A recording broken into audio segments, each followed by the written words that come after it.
Hello, there we go. Hello, how are you Yeah, today? I'm good. How are you? I'm well.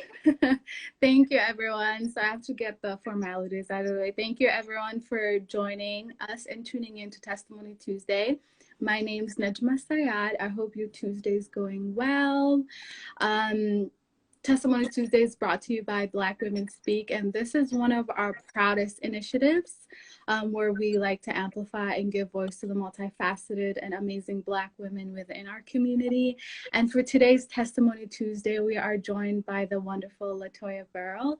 How are you doing, LaToya? How's your morning going? I'm doing well. It's been a fantastic Tuesday so far. No complaints. The sun is out and I'm alive. Yes.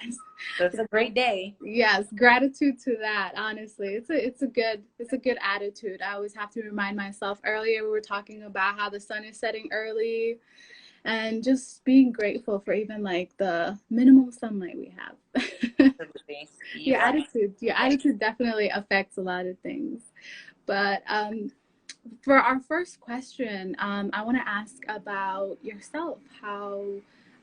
Who is LaToya? From what I know, from the bits of pieces and from the workshops you've led for Black Women Speaker, definitely multifaceted, and you have a lot of intersecting identities as a lawyer, as a dean that you told me earlier, as a mother and an author. So can you please speak to your identity and the different roles that you play?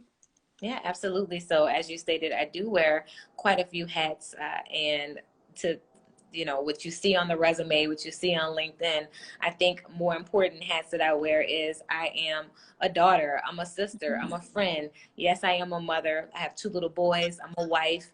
I'm a college dean and professor and an attorney, and I just wrote a book. But what's important to me is not just the titles, but how I show up for the people in the capacities that I lead. So how I show up as a wife for my Mhm. husband, how I show up as a mother for my little boys, and just making sure that I'm giving the very best version of myself at all times Mhm. for those around me. Yeah, definitely. It takes a lot of capacity to switch from role because every different roles, different needs, different capacities. But it's good to hear that. In terms of your liberation and your healing, how do your roles intersect with that? Yeah, so my roles definitely intersect with that. I often Mhm. say to people, you know, I wasn't born a wife. I wasn't born a lawyer. I wasn't born any of the things except a daughter, right? And so Mhm. for me, they definitely intersect. And I often say that I have to make sure that I understand how they intersect. So for me, I often say I have to share my story, and the story Mhm. starts back to my childhood. So it's not enough for me just to let people see me where I am today. I think that a Mhm. big part of my story is who I am and my childhood and my upbringing. So I'm in Minneapolis, Minnesota now. I've been here since 2013, but I'm from Louisiana. I am the oldest Wow. child, and my parents were 17-year-old teenagers when I was born, right? And so that plays a big part into who I am. That Mhm. my upbringing with my mom and my parents at the age that they were. Yeah. Talk about college and how I was that kid who went to college with Pell Grant eligible, Mhm. how, for K through 12, it was free and reduced lunch. And those experiences Mhm. led to me being who I am today. So I Mhm. like to make it clear. You can see me where I am now, but there's a story that goes with that. And I think a big part Definitely. of that is making sure that you are able to share that story Mhm. with people, and meeting them where they are and having them to meet you where you are at the same time. Mm-hmm. So there's like different layers to that outer image. Yes, Yeah. How many siblings do you have? Can I ask? Since you you're the can. oldest? I'm the oldest, and I have a younger sister and I have a younger brother. And Wow. because again, in fairness, my mom was 17, so I think perhaps maybe the gaps were good, but I have a sister and my brother is 14 years younger than I am. So Wow. That's a he big gap. she has a big gap. So he was like my little baby, if you will. Just thinking about, I'm like the middle child, and I always got compared to my older siblings. So I'm just like, wow, what a shoe to fill for your brother, to be honest. It's like, wow, gotta live up to that. I hope Yeah. that they don't feel that way. I often say to my siblings, they are fabulous in their own right. My sister, she Mm-hmm. didn't follow my footsteps, but she's a pharmacist. She has her own. But I would like to believe that I've led well as a sibling, and that they don't see me as shoes to fill, but they see me as motivation and even support for them to know that there's no barriers to them reaching Mm-hmm. any goals or dreams that they have for themselves. Yeah, and everyone different journeys, different paths. Yeah. So for the just talking, I was also a Pell Grant recipient for university, and just thinking about, do you envision yourself fitting that American um, narratives? Like that American dream. You worked hard for this. As a Black woman, like we have just within the identity of a Black woman, we already have so many barriers against us, and we have to work twice as hard as everyone else.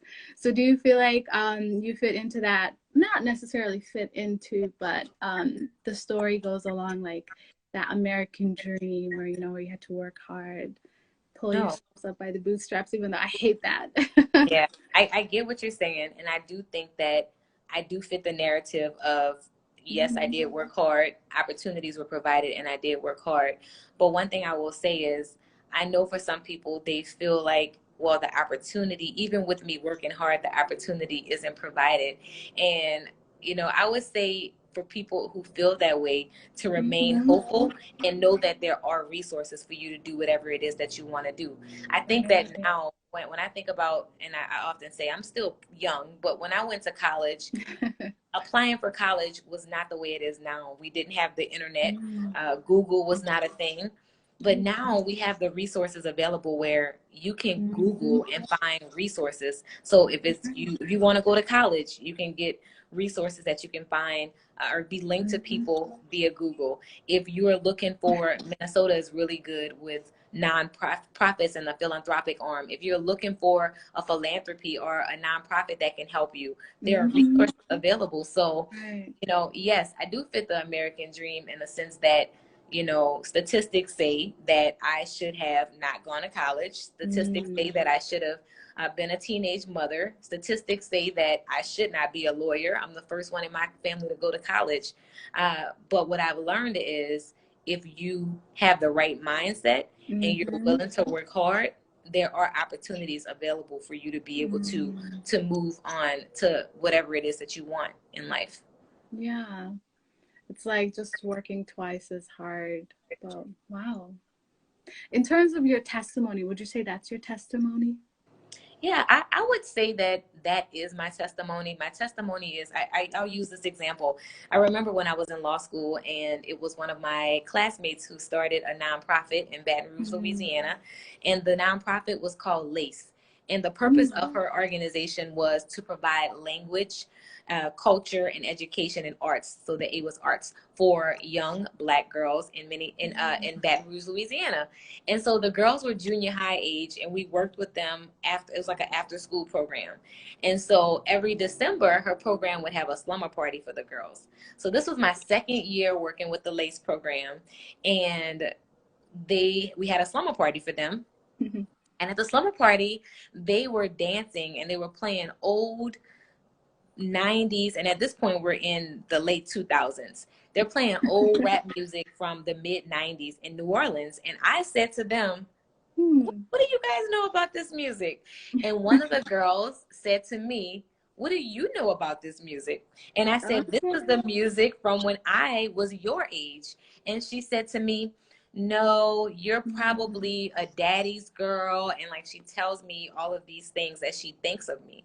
And in that moment, I had an aha moment, because I realized that if these girls can't see past me as a law student, then Mhm. they don't see themselves being able to ever get to where I am in this moment. So they're not seeing me in them. What they're seeing is that other girl who, like she said, has, who's a daddy's girl and, has everything given to her. The And so at that unattainable moment, yeah, image. it was unattainable at that point. Mhm. So I had to bring it down and let her know. And I remember saying, you're me and I'm you. And having to tell my story to her in that way. And so the lesson that I've taken from that is, you know, you have to meet people where they are, but in meeting them where they are, I often say if I'm talking to a 21-year-old woman, I'm going to talk about where I was at 21. If I'm talking to a 25-year-old woman or a 15-year-old woman, I'm going to bring myself back to where I was at that point. So she doesn't see me as unrelatable, if that makes sense. Yeah.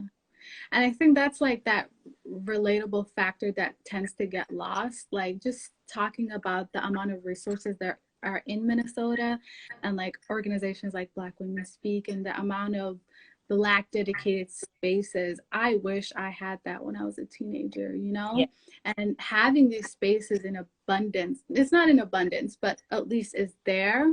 I'm grateful for that. But that relatability factor, like you see people that look like you and you're like, wow, they're amazing. I want to reach there. But it's like, how did that person get there? And I think like opportunities like this let us, you know, speak to like how you got there. Cause you know, your childhood self matters and like what you've gone through. We're not that different. So how was her reaction as you were speaking to her and you were letting her know, I'm you, like I was where you were at?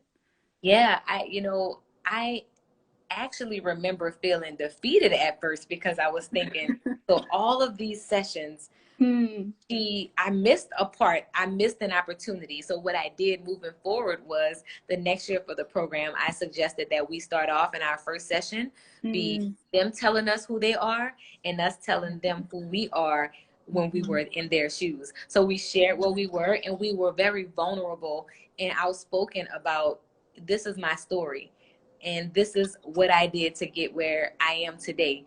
And I think that they received it differently when we were upfront and told them our story, because I don't think it was just me. I think it was most of us who were mentoring these girls and volunteering for this program. Most of us had similar backgrounds and we felt that we were them, but they didn't see that. They saw it as this, after school program, something to do, but not inspiring like we hoped it to be, because some of them thought that's not possible for me. Yeah, especially like where we're coming from and where you're at right now, but that chunk is missing. So it obviously must have taken a lot of resilience, perseverance within your journey yourself. So with your journey, let me just ask instead of just assuming, what were moments of security, peace, happiness that you found? Yeah, so for me, and it's different for different people, I have always been one to try to have a positive attitude, and I always see the best in anything and anyone. I've been the one I'm going to see the glass as half full and not as half empty. There's something that we all can relate to right now, COVID-19. I've tried my best to not complain about what's happening right now and just figure out, but instead of complaining, how can I see the good in what's happening right now with COVID-19? So I've tried to make sure that I'm always positive in everything that I do. I try to make sure that I surround myself with positive people, that I feed myself with positivity. I heard someone say the quote at one point of, you choose who gets the mic, right? I choose who I'm going to give space in my life to speak into my life, right? And then for me also, as a person of faith, that's been a big component for my life. And I just believe that love is something that I hinge on, and I try to treat all people with love, and let that be a reflection in everything that I do. That's beautiful, and like gratitude speaks to me because in my own faith tradition, it's like when you're grateful, your Lord gives you more to be grateful for. So just seeing the glass is half full, you're already working towards just filling the rest. But that's really beautiful. I love that. Thank you.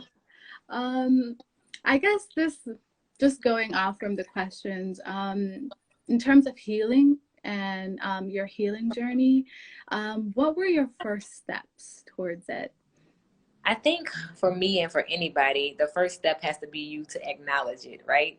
So if I'm so stuck in not feeling that there's something that's wrong, or not allowing myself to be human, then I can't heal, right? So if I am trying, and that's one thing as Black women, like you said, we have to work harder. We're taught that we have to be stronger. We have to be so much for so many people, and we usually let our emotions get boggled up and held inside. And I Mm-hmm. think for me, the first step is you being comfortable with acknowledging that you're human, Yes. acknowledging that you're human, and Mm-hmm. acknowledging that you actually have something that needs to be healed, and then taking the actionable, intentional steps. Everyone's different, but for me, a big part of that is my lady tribe. We call it, you know, me and my friends, even the ladies here who I've met just since I've been in Minneapolis, who I'm extremely close to, we call one another family. Like we'll say my family, and just Aw. understanding that we were not meant to do life alone. We were Mm-hmm. designed and built to be in community. So a big part of my healing was finding that group of women, and it happens to be women, right? That group of women Yeah. who I know I can go to in my most vulnerable state, and they're not going to tell me what I need to hear, but they're going to be honest with me, but that they Mm-hmm. love me, and I know that they have my Yeah. best interests at heart. So for me, a part of the healing was identifying the women who are my support system, my tribe. Right. Finding that community, that collective. And Yes. it's hard, but I'm so grateful you found that, especially in Minneapolis, you said. How Yes. was the transition for you as a Yeah. Southerner? New Orleans is. So I get that question often, and I think people are often surprised by my answer. So, Yeah. you know, I've had Black people say, well, it's way more people in the South. I'd rather go there. It's too white here and blah, blah, Yeah. blah. And my experience is I don't feel that it's more white or more Black in one place or another. If one Mm. thing is for sure, Minneapolis is more diverse. Louisiana was very Black and white. Minneapolis is more diverse. It's not just Black and white. There's other cultures and representations, which I love because it's a truer reflection of who we truly are as a people, and when I It's say like a people, melting pot, the way I it's think a of it. melting pot. Very like mix of it all. And I love that, right? Well, I will say this though, speaking only from the lens of Black women, though, I've given that Mm-hmm. caveat of the difference. I've felt more support from Black women in Minnesota than I did in Louisiana. And I think it might be because in Louisiana or in the South, I've heard women in Texas, Atlanta, other places say similar things. It's the understanding that there's enough Black people around, and here, I think because people have that misperception that there's not a lot, we feel like we have to stick together. Oh, So I yeah. felt, even from a professional lens, I felt more support and Mm-hmm. inclusivity from Black women here than I did in the Wow. South. Now, again, in fairness, I've spent more of my professional years here, right? Mm-hmm. I don't know if it's attributed to, I say in Louisiana, because it is so Black and white, people have no problem telling you if they have a problem with you because you're Black or because you're a woman or because of whatever reason. They don't have a problem with telling you. So what I Really? find is, yes, what I find is tokenism is a bigger issue in the South. So Mm. they have their one Black person and they don't have a need for more. And perhaps that's why you don't have Black women feeling the need to support and uplift as here. Mm-hmm. So that's just been my experience in my Hmm. 7 years here. Yeah. A point that just popped into my head is like just thinking about resources in terms of just like being in Minnesota or just the Twin Cities, more specifically. It's like we're scarce as people, even though there's a lot of different cultures, a lot of different Black people present in the Twin Cities. It's like I gotta stick to my community because gotta get the resources for us. There's little numbers compared to the majority of us. So that community hood, just thinking about it takes a village in terms of having the right circle, the right friendship, the right community. But that's interesting. I never knew that, especially like from the South. That's just been my experience. I tell people when I've had friends who were born and raised in the Minneapolis, St. Paul area who Hmm. said they wanted to go and experience living in the South. And I'll say to them, you know, you are entitled to want to change, and Hmm. your experiences that you've had here are valid. But Yeah. I don't want you to go to the South and be disappointed if it doesn't look the way you thought. But again, I don't have anything bad to say. You know, maybe I didn't feel that way in Louisiana because I have family members, right? I wasn't, Hmm. it's okay if I don't have a big circle of non-family member supporting women. I have a whole group of Black women in my family, but then I got here and it's like immediately got surrounded and supported by a lot of women who look like me. And I just don't know for sure if that Black woman leaving Minneapolis is going to for sure go to New Orleans or Louisiana and get that same support. Yeah, I remember I went to undergrad in Sioux Falls, very, very, very, very white, and they know that. But the August that I was going in, I remember just thinking, oh my God, I gotta find my people. I gotta find Black people. I gotta find Somalis, and just search. Went to the mosque, went around, and as soon as they saw me, and I saw another Black person or another Somali, we were so happy. We were like, oh my God, another person that looks like me is here. You know, it's like you look for your people, because I already went into the mindset that there were going to be fewer people like me there. So I need to find my people. And I don't think there's nothing wrong with that. I think about the Beverly Tatums. She's the lady who wrote the book, Why Are All of the Black Kids Sitting Together in a Cafeteria? And I think that oftentimes everyone's finding commonalities, but we stand out. So if you have our biggest identifier is our skin, right? And I remember I had an instance when I was in college where we were pointed out as, and this person was well-meaning, and she wanted us to mix. She would say no clumping is what she called it. So she pointed out the table and said it was only 4 Black students out of 24. And so she pointed out that the 4 Black students were sitting together and asked us to move around. And I said to her, well, you're making us move, but that table is all white girls from the same sorority. And I said, you know, so like you said, our skin is the thing that stands out, but it's not just us. It's human nature for you to cleave to people who you have similarities with, whether it be gender, race, religion, the state you're from, whatever it is, your community. That's human nature for us to do that. Yeah. And just talking about the way you invite people is just that, showing that love and kindness. But yeah. Let me move on to the next question. We kind of got off track, but that's okay. Talking about your current work, your book, your different roles, how does healing intertwine in your work? Yeah, so you would be surprised. I often say, with practicing law, lawyers, another name for a lawyer, if you're in court, they say counselor, right? And then as a professor, we advise. The name is you're also assigned as an advisor for students. And one of the biggest things I've noticed in all of the work that I've done is that we're all on a journey and we're all growing. And so I would hope that for a college student, the way you enter is not the way you leave. The way you come in as a freshman, in those 4 years that you not only learn, but that you grow as a person, that time period. And so a lot of times there's healing that has to happen. We get people who go to college and they're broken from childhood trauma or things that have happened in their past, and they need healing, right? And then the book that I wrote recently is about racial reconciliation, because that in itself is healing that I believe a lot of us need. And I know racial trauma. Yes, when we talk about racial reconciliation, I think I've had a few people say this to me, oh, well, I'm going to get that book for my white colleagues. And I'm like, well, you actually should get the book for yourself too, because we all have experienced trauma around racism. We all need reconciliation. So it's not just, it's all of us, right? Everybody. Aggressions, different forms, literally, even culturally. Yeah. For sure. Yeah.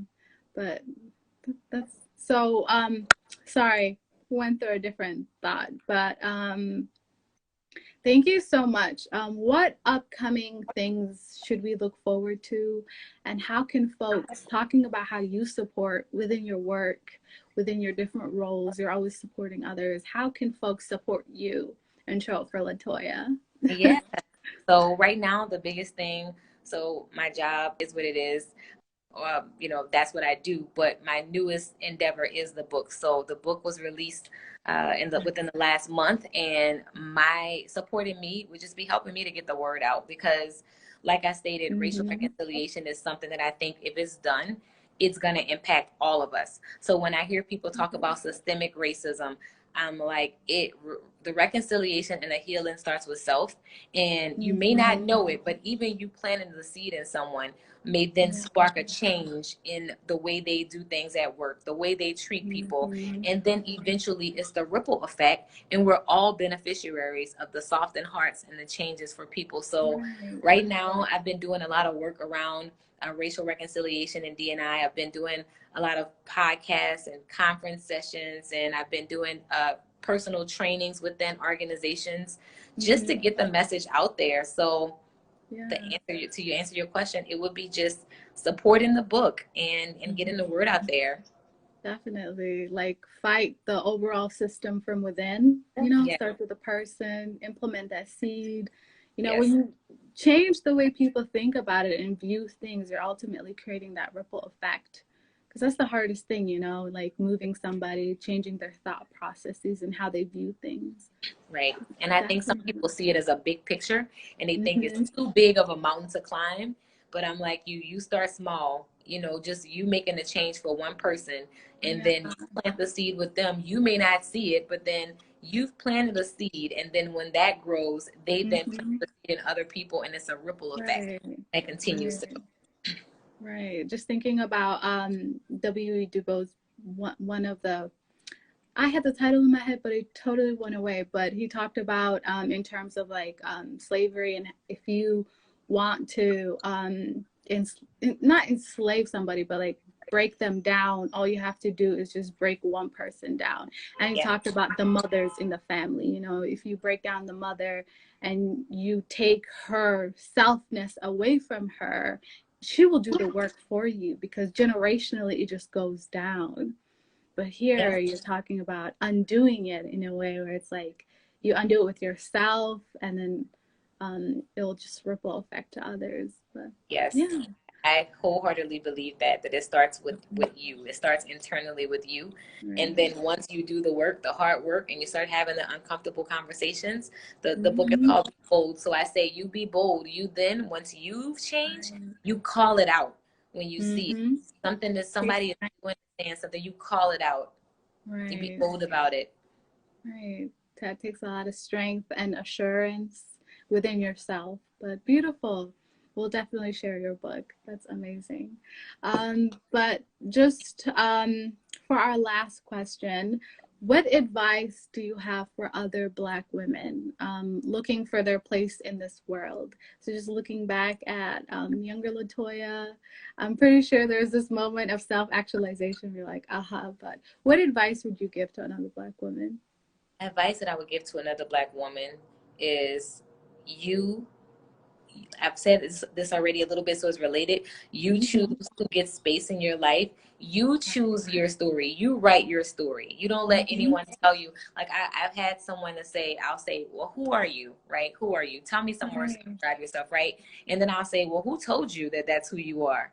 And is that who you want to be, right? So I would say to any Black woman, you choose your outcome. You choose the narrative, you choose the story, and that includes you choosing who gets space, who occupies your space, what occupies your space, and just know that, you know, people say the cliche, the sky's the limit. Just know that you can do whatever it is that you want to do. But that's how you protect yourself, by choosing who gets the space, who speaks into your life, and who defines the narrative, and that should be you.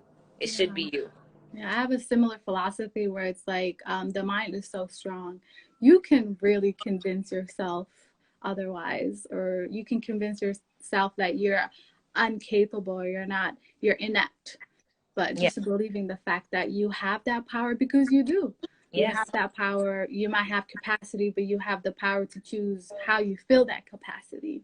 So just recognizing that is so beautiful. Thank you so much, LaToya. Thank you so much for having me. Yeah, thank you for holding space for Testimony Tuesday, and thank you for sharing your testimony. Thank you. You have a great day. Thank you, you as well. Okay, bye-bye. Bye.